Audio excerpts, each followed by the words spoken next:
From ancient times, when the Greeks went to Timbuktu and Egypt to acquire knowledge in mathematics, astrology, architecture, and philosophy, Africa gave the West the foundations on which their civilizations are laid today.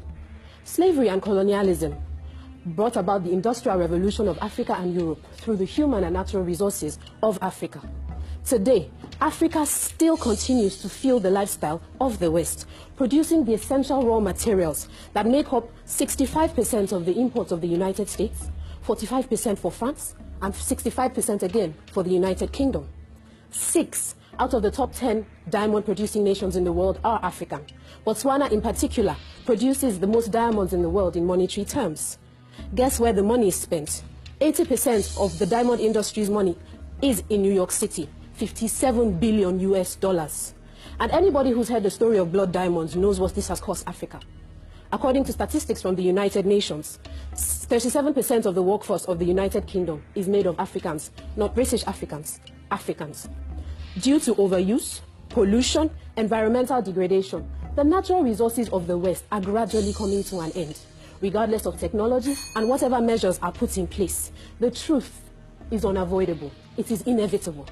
Africa will be the sole source of natural resources, not just for the whole world, the West in particular.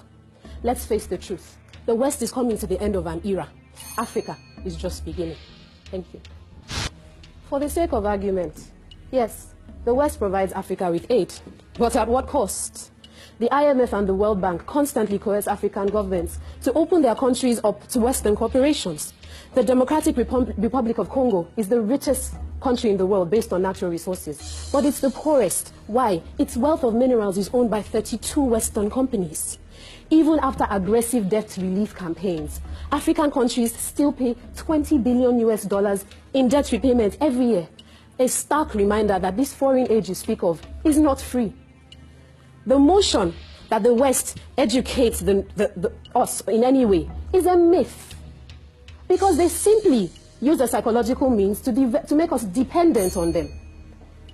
Let's not deny the facts that Africa contributes 70% of the world's cocoa, 34% of its coffee, 50% of the gold that the world uses is from Africa.